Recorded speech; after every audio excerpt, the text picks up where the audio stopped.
好格局，好生活，欢迎收看设计家新闻台，我是朱的好。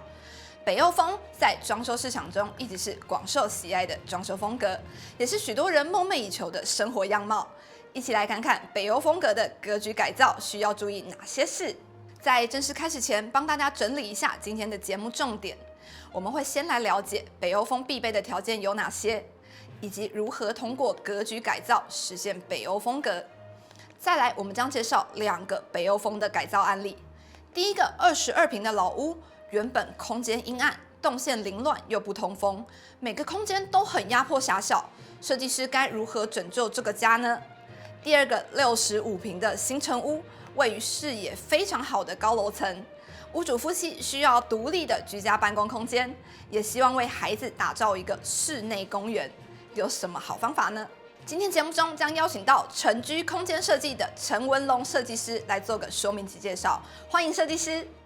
Hello， 大家好，我是成居设计的设计总监陈文龙。想先问一下设计师，那我们有哪一些必备的条件才能够实现现在最夯的北欧风呢？北欧风具备以下4个条件。第一个条件是光线明亮，那北欧的日照时间比较短，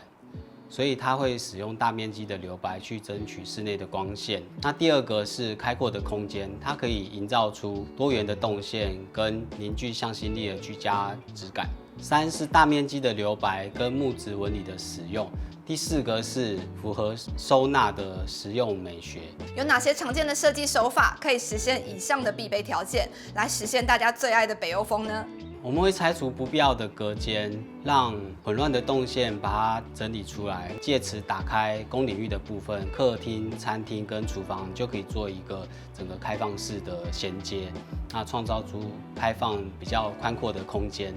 那柜体的部分，我们会把它藏在墙壁的基顶处，那借此增加了收纳，也可以创造出简洁的墙面。接下来我们将看到2个实际的案例。首先，这一个案子呢是一个屋龄30年的老屋，想问一下设计师，他在原始的屋况上有什么样需要注意的地方？当初受到屋主的邀约去丈量的时候，我们一走进去发现这个空间的格局不好，那空间的采光也不好，通风也没有很理想。那格局动线的部分就是非常的狭长跟混乱。那它有一个合适是在这个空间的正核心，那它会把空间分割很多个。那后阳台太小，所以说它的机能就失能了。厨房的收纳太少，客位当初只有半套，它只有面盆跟马桶，那花洒是直接坐在面盆那边。再来想了解一下这个空间的居住者有什么样的需求？这个案子的居住成员是年轻的夫妻，那预计未来会生一个小孩。那对于这个空间的需求，第一个就是要有明亮的采光，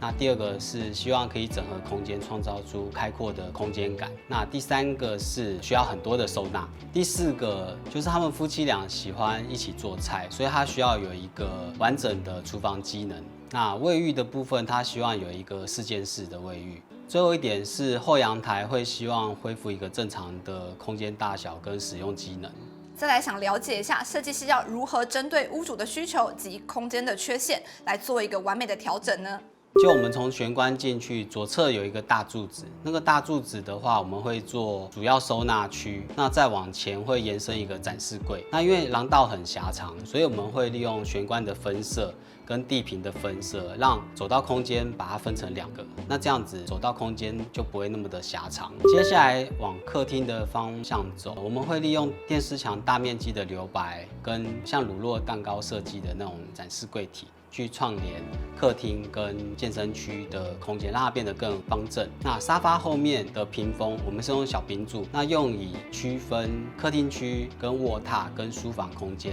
那顺便利用小饼柱的透光性，那让客厅区的采光可以接收得更好。想问一下设计师，我们要如何将原本的封闭式厨房改为开放式厨房呢？那把原有的和室把它拆掉，那利用主卫的管道间的给排水管线，那来做厨具的部分。那一来它可以跟客厅做一个开放式的空间整合以外，那它也可以创造出一个比较大的厨房空间，像 L 型的厨具、冰箱，那还有一个中岛，中岛下面就会有收纳的机能跟电器柜的使用。台面上的话，我们有放置 IH 炉。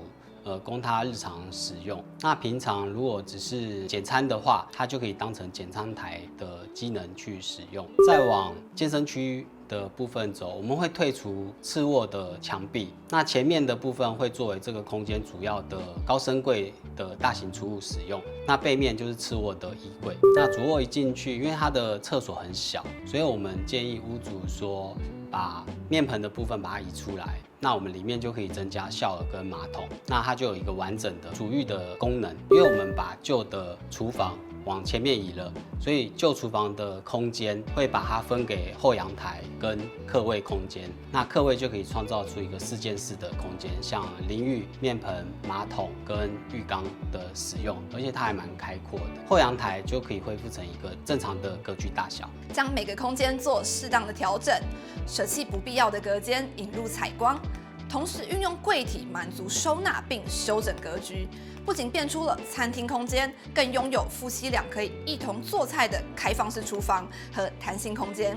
再来，我们将看到下一个案例，请设计师来帮我们解说一下这个65坪的新成屋，它在原始格局上有什么问题呢？因为这个房型比较特别，它是26楼的楼高，它也是大坪数，所以它拥有一个非常厉害的270度的环境的 view， 那采光跟通风都非常的好。那它的缺点就是因为它是 L 型的，会造成它的动线会变成比较狭隘，再加上它本身的机灵空间就还蛮多的，所以我们必须去整合它。那针对厨房的部分，建商给的厨房空间是封闭式厨房，第二个是面积比较小，所以收纳量不够。那再来一个就是它的玄关空间的开口位置是在中间的区块，所以在这边的设计会比较困难，因为它很容易造成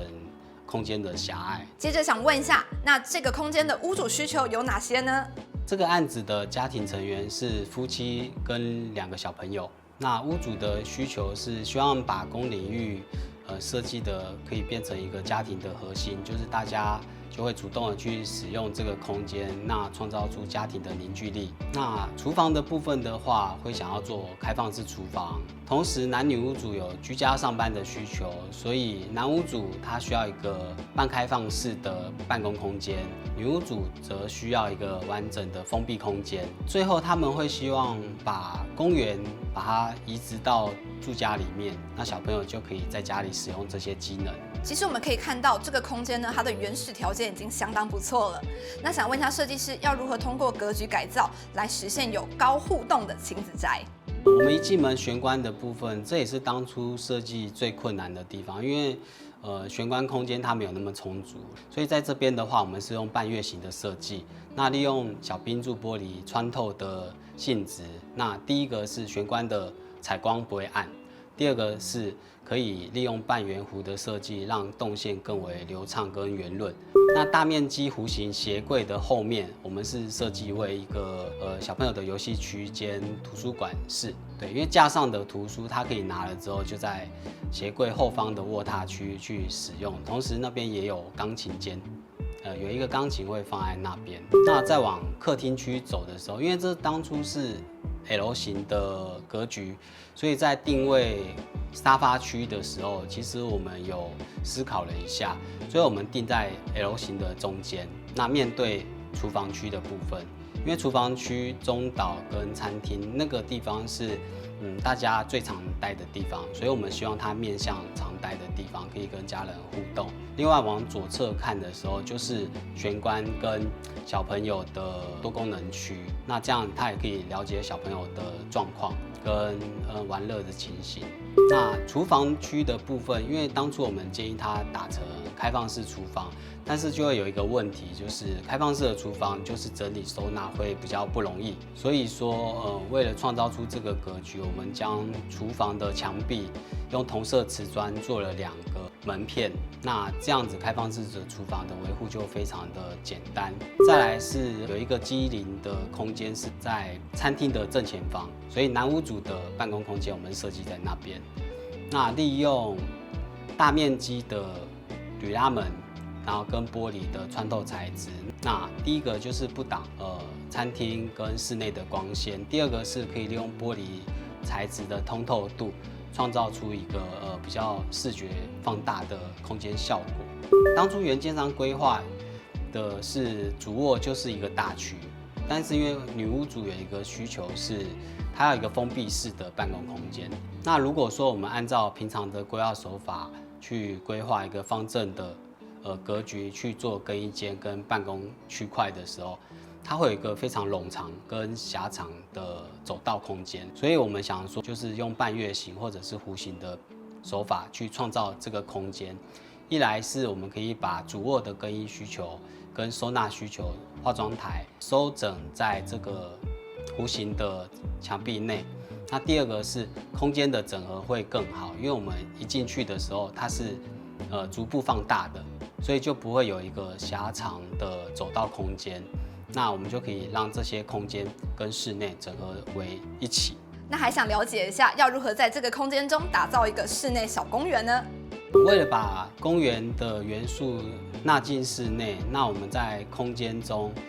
增设了2个秋千、荡秋千，还有一些单杠的设施，让小朋友去使用。另外，我们还设计了一个电视柱，电视高度设计在150公分的高度，就不会挡住我们站立时的视线，可以创造出更开阔的空间。那这个电视柱，因为它是旋转电视柱，所以在客厅的时候也可以看电视，在餐厅的时候只要把电视机往后转，那在餐厅区的人也可以看到电视。L 型的建筑以弧形规划，兼顾到每个空间的开阔感及舒适度，同时开放式的公领域串起了客厅、餐厅及孩子游戏区的3大空间，还加入了秋千、单杠，实现清新活泼的北欧亲子宅。节目的最后，谢谢晨居空间设计的陈文龙设计师来到我们的节目现场。好，谢谢大家。那如果大家有问题，可以在下方留言，那我再针对大家的问题，那回答大家。谢谢。好的，本节新闻内容就是这样，千万别忘记订阅我们的频道及开启小铃铛。我是住得好设计家新闻台，下次见，拜拜。